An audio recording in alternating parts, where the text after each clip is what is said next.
Hello everyone, welcome to our discussion on valuation of goodwill of corporate accounting part 1 for BCom third semester. Dear students, during the last session we were discussed about the valuation of goodwill under purchase of super profit method, and during this session I am going to discuss about a problem on valuation of goodwill under sliding scale valuation of super profit method. Then, dear students, as far as the methods of valuation of goodwill are concerned, there are three main methods of valuation. One is a normal profit method, second one is capitalization of average profit method, and third one is a super profit method. Dear students, the first two methods, that is the normal profit method and the capitalization of average profit method, were discussed in the earlier session, and during this session I have to focus on the super profit method. And under super profit method we have four important methods again.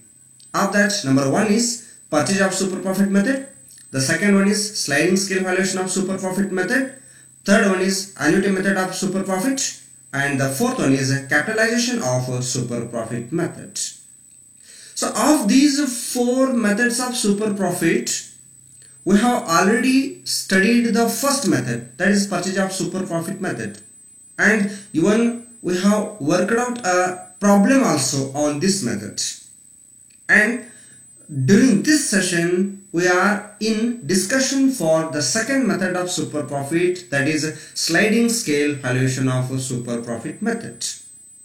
Then, dear students, as far as the super profit method is concerned, basically for all its four methods, the same formulas are to be, or the same steps are to be followed at the initial stages. That is, up to the finding up of super profit, all the steps are same.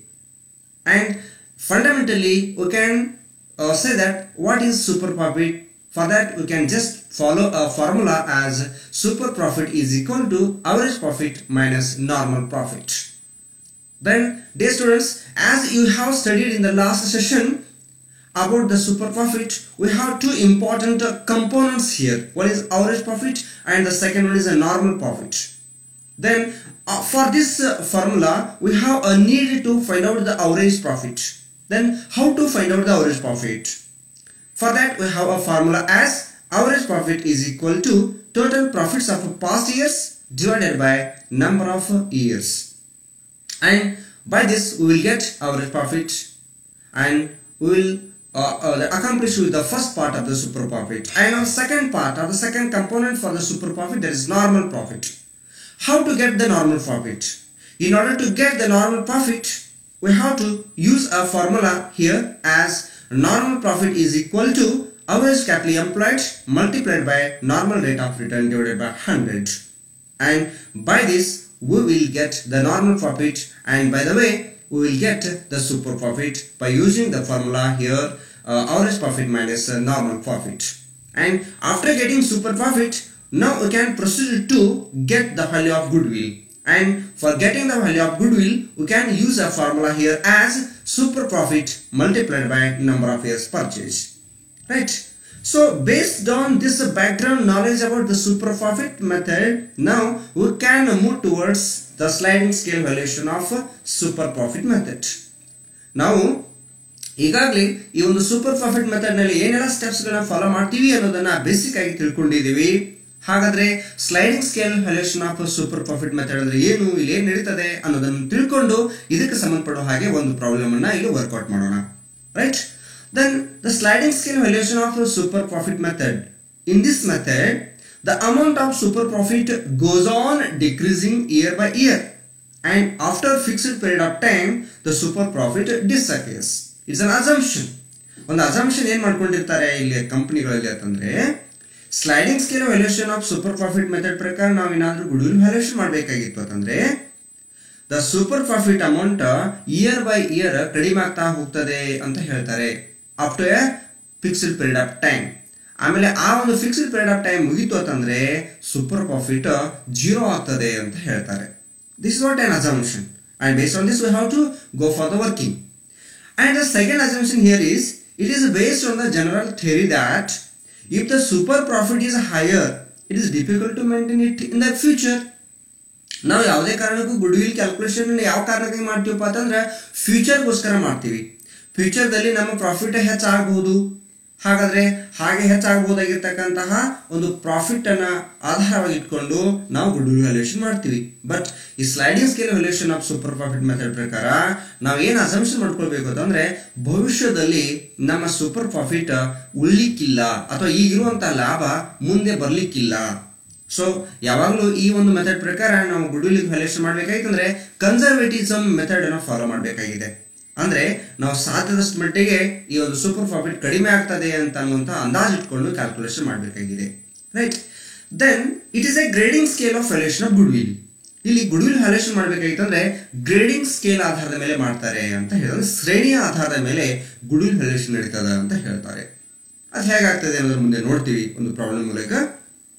Then super profit is divided by number of years purchase, which is called division of profits. ಅಂದ್ರೆ ನಾವೇನೋ ಒಂದು super profit ಅನ್ನ ಈ ಹಿಂದೆ ನೋಡಿರ್ತಕ್ಕಂಥ ಹಿಂದೆ last slide ದಲ್ಲಿ ನೋಡಿರೋ ಹಾಗೆ ಸೂಪರ್ ಪ್ರಾಫಿಟ್ ಫೈಂಡ್ ಔಟ್ ಮಾಡ್ತೀವಿ. ಅದನ್ನ ಡಿವೈಡ್ ಮಾಡೋದು.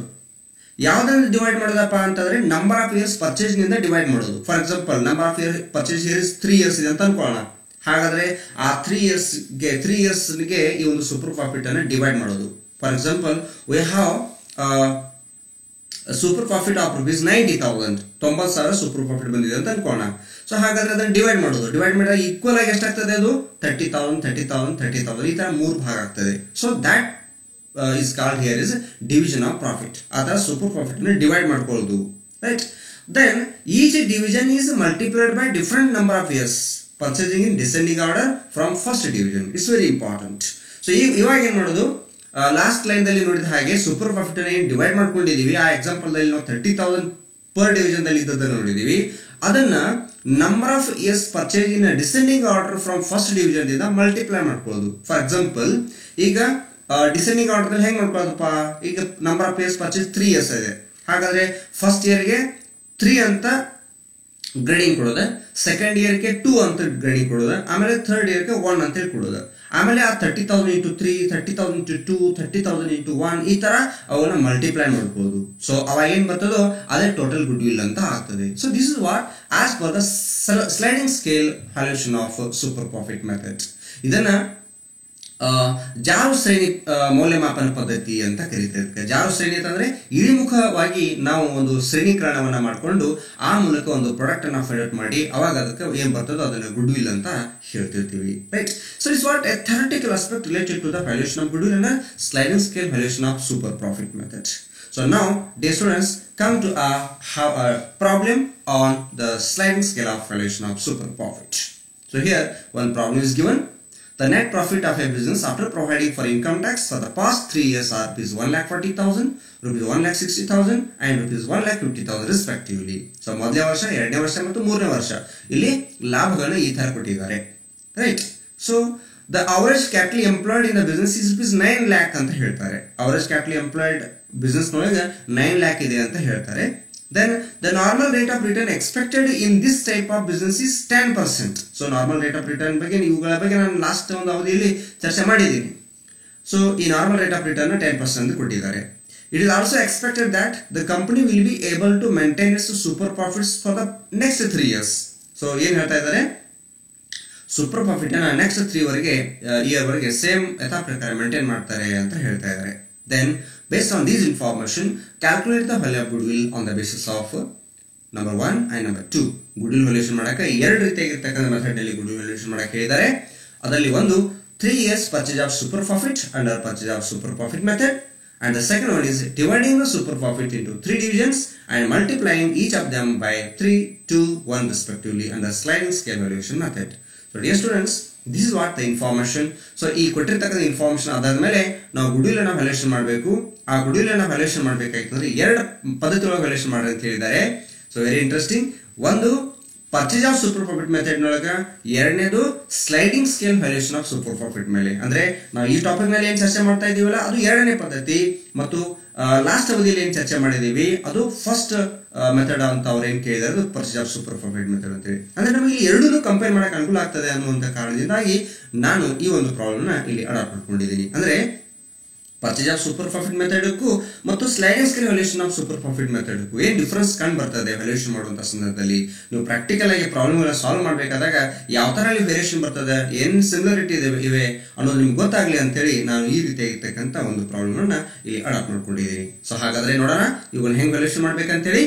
S, so as you have known that we have to follow 3 important steps to get super profit. ನೋಡಿ, ಅದು purchase of super profit method ಇರಬಹುದು ಅಥವಾ sliding scale valuation of super profit method ಇರಬಹುದು. ಯಾವುದೇ method ಇದ್ರೂ ಕೂಡ, ಅಂದ್ರೆ ಸೂಪರ್ ಪ್ರಾಫಿಟ್ ಮೆಥಡ್ ಅನ್ನ ಆಧಾರವಾಗಿ ಇಟ್ಕೊಂಡು ಇರುವಂತ ಯಾವುದೇ ಪದ್ಧತಿ ಇದ್ರೂ ಕೂಡ ನಾವು first super profit find out ಮಾಡಬೇಕು, ರೈಟ್? ಹಾಗಾದ್ರೆ ಸೂಪರ್ ಪ್ರಾಫಿಟ್ ಫೈಂಡ್ ಔಟ್ ಮಾಡ್ಬೇಕಾಗಿತ್ತಂದ್ರೆ ನಮಗೆ ಅದಕ್ಕಿಂತ ಮುಂಚೆ 2 ಮಹತ್ವದಾಗಿರ್ತಕ್ಕಂಥ ಕಾಂಪೋನೆಂಟ್ಸ್ ಗಳು ಬೇಕಾಗ್ತವೆ. ಅಂತದ್ರಲ್ಲಿ ಒಂದು ಅವರೇಜ್ ಪ್ರಾಫಿಟ್, ಆಮೇಲೆ ಎರಡನೇದು ದಟ್ ನಾರ್ಮಲ್ ಪ್ರಾಫಿಟ್, ರೈಟ್? ಹಾಗಾದ್ರೆ ಇಲ್ಲಿ ಅವರೇಜ್ ಪ್ರಾಫಿಟ್ ಹೆಂಗ್ ತಗೊಳ್ಬೇಕು ಮತ್ತು ನಾರ್ಮಲ್ ಪ್ರಾಫಿಟ್ ಯಾವ ತರ ತಗೊಳ್ಬೇಕು ಅನ್ನೋದನ್ನ ನೋಡಬಹುದು. ಸೊ ಅವರೇಜ್ ಪ್ರಾಫಿಟ್ ತೆಗಿಬೇಕಾಗಿತ್ತು ಅಂದ್ರೆ ಲಾಸ್ಟ್ ನಾವು ನೋಡಿದೀವಿ, ಲಾಸ್ಟ್ ಸ್ಲೈಡ್ ನಲ್ಲಿ ಅದಕ್ಕೊಂದು ಫಾರ್ಮುಲಾ ಇದೆ. Average profit is equal to total profit of past years divided by number of years. So dear students, ನಾವು ಲಾಸ್ಟ್ ಸ್ಲೈಡ್ ನಲ್ಲಿ ನೋಡಿದೀವಿ, ಜಸ್ಟ್ ಅಲ್ಲಿ ಹಿಂದಿನ 3 ವರ್ಷದ ಲಾಭಗಳನ್ನು ಕೊಟ್ಟಿದ್ದಾರೆ. ಅಂದ್ರೆ 1,40,000, 1,60,000 ಮತ್ತು 1,50,000 ಅಂತ ಹೇಳಿ 3 ವರ್ಷಗಳ ಲಾಭ ಕೊಟ್ಟಿದ್ದಾರೆ.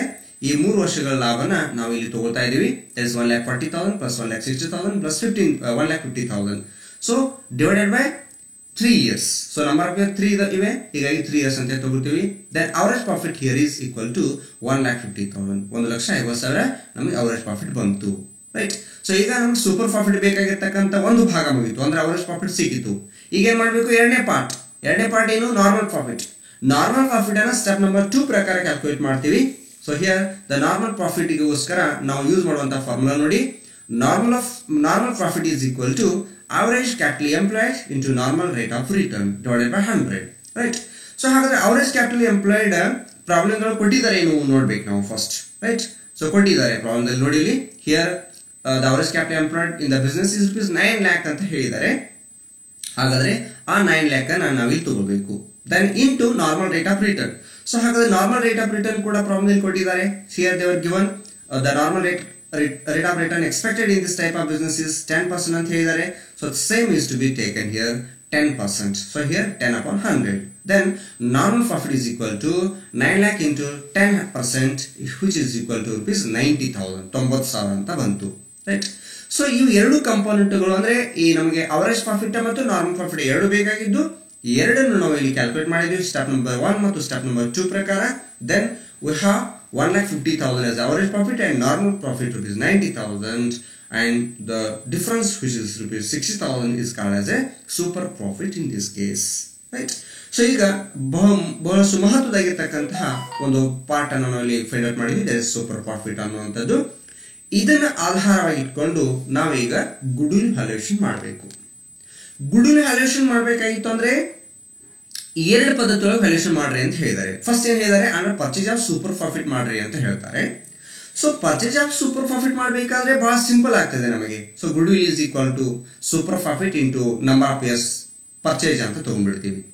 So super profit here is 60,000 into number of years purchase is 3 years.